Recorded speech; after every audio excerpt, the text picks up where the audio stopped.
Sir आप अपनी। मैं डॉक्टर अनिमेश प्लास्टिक सर्जन हूँ और अभी बलिया में सेवा दे रहा हूँ प्लास्टिक सर्जरी के से रिलेटेड। और मैंने एमबीबीएस सफदरजंग हॉस्पिटल से किया है और उसके बाद MS general surgery and laparoscopy surgery से डॉक्टर राम मनोहर लोहिया हॉस्पिटल दिल्ली से। और पटना से मैंने पटना मेडिकल कॉलेज से प्लास्टिक सर्जरी में एमसीएच किया है। तो सर एमबीबीएस करना और बढ़िया जैसे छोटे शहर के और स्टूडेंट का और आपने ग्रेजुएट किया और एमसीए किया। एमसीए में प्लास्टिक सर्जन बनने का ही आपने सोचा? जब मैं एमबीबीएस कर रहा था तब मुझे सर्जन ही बनने का था कि मेरा सर्जन ही बनना है मुझे। और जब मैंने एमएस किया तो सर्जरी करते समय भी मुझे लगता था कि मैं एमसीएच कर लूँगा तो उसकी ज़्यादा वैल्यू होती है। तो और फिर प्लास्टिक सर्जरी में ही जाना इसलिए था क्योंकि मुझे ये ब्रांच पहले से ही पसंद था। और जब इसमें मैंने काम किया तो मुझे और ज़्यादा अच्छा लगने लगा इसमें काम करके। और इस वजह से मैं अभी काफ़ी इस ब्रांच से संतुष्ट हूँ। और एक और बात है, बलिया शहर में कोई प्लास्टिक सर्जन नहीं है। और यहाँ के जो मरीज हैं प्लास्टिक सर्जरी के, जैसे बर्न के केसेस हैं, पुराना जिनको बर्न या जलने की प्रॉब्लम जिनको होती है या बर्न कॉन्ट्रैक्चर होता है, या फिर ट्रॉमा के केसेस हैं, या फिर बहुत सारे ऐसे बच्चे पैदा होते हैं जिनकी उंगलियां चिपकी होती हैं, कटे होंठ नाक होते हैं। और बहुत सारे ऐसे पेशेंट्स होते हैं जिनको इलाज नहीं ले पाते हैं क्योंकि यहाँ पे डॉक्टर अवेलेबल नहीं है। तो वो चीज़ मेरे दिमाग में थी कि यहाँ के जो मरीज हैं उनकी सेवा की जाए, और इस वजह से मैंने ये ब्रांच चूज़ किया। कि जब प्लास्टिक सर्जरी करने के लिए इतने सारे इक्विपमेंट होने चाहिए या व्यवस्थाएं होनी चाहिए, क्या अभी आप उसके लिए कर चुके हैं?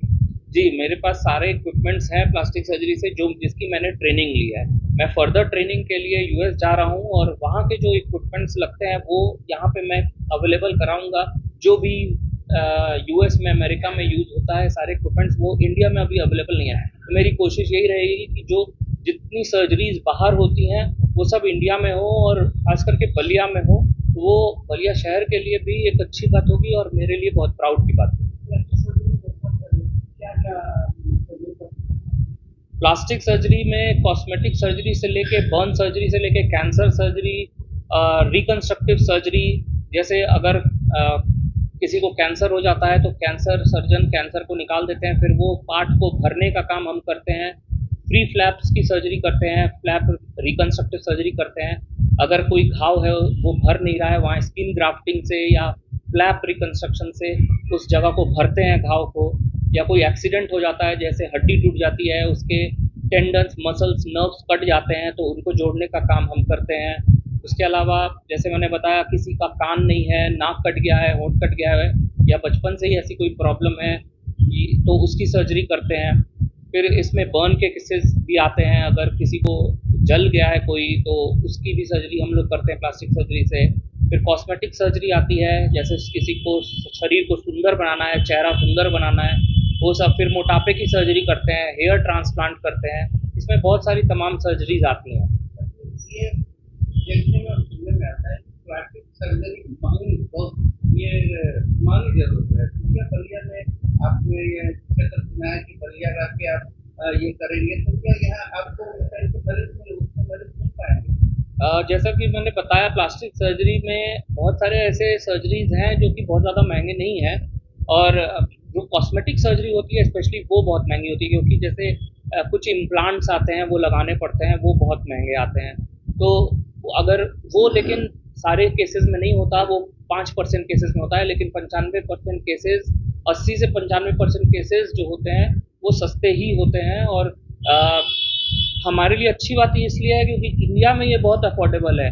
अगर बाहर आप जाएंगे तो ये सर्जरी जो करोड़ों में होती है, यहाँ पे 1000 रुपये में, मतलब 10,000 15,000 20,000 में भी हो जाती है। क्या आपकी वजह से क्या उसकी मान्यता है? हम्म, ऐसा टूरिस्ट में जाना के हाँ। बाद क्या जो सबसे स्पेशलिस्ट क्या है? मैं अभी न्यूयॉर्क जा रहा हूँ ट्रेनिंग के लिए। तो वहाँ पे NYU लैंगऑन हेल्थ जो हॉस्पिटल है, वहाँ के जो डॉक्टर्स हैं प्लास्टिक सर्जन, उनके अंडर में मुझे काम करने का मौका मिला है। वो फेस ट्रांसप्लांट सर्जरी करते हैं जो कि पूरे दुनिया में और कोई नहीं करता है। तो वो एक्सपोजर मुझे मिलेगा तो और उसको मैं यहाँ पे अप्लाई करूँगा तो वो एक अच्छी बात होगी। ये ट्रेनिंग अब कितने दिन के लिए लेने जा रहे हैं? ये मैं अभी 1 महीने के लिए जा रहा हूँ और उसके बाद मेरा फर्दर भी प्लान है यूएस में फर्दर ट्रेनिंग के लिए। तो वहाँ पे जो ट्रेनिंग होती है वो 1 महीने, 3 महीने या 6 महीने की भी होती है। तो अभी मैं शॉर्ट पीरियड ट्रेनिंग के लिए जा रहा हूँ, उसके बाद मेरा प्लान है लॉन्ग पीरियड ट्रेनिंग के लिए। आपसे आपसे अगर लोगों को, बलिया के लोगों को या बाहर के लोगों को इलाज कराना हो तो कहाँ मिलेंगे आप? मैं बलिया में शांति देवी नेत्रालय चौक, गुदरी बाजार रोड, बलिया में आता हूँ। सैटरडे संडे को मैं यहाँ पे आता हूँ। यहाँ पे पेशेंट आ सकते हैं दिखाने के लिए, या फिर आप मंडे टू फ्राइडे, सोमवार से शुक्रवार आप बनारस में हमारा हॉस्पिटल है सरस्वती मल्टी स्पेशलिटी सेंटर, वहाँ पे भी आप आ सकते हैं दिखाने के लिए। और दोनों ही जगह हमारे पास आयुष्मान के अगर मरीज आते हैं तो वो हम फ्री ऑफ कॉस्ट उनका सर्जरीज करते हैं। आपका मोबाइल नंबर क्या है? मोबाइल नंबर है 9650915434।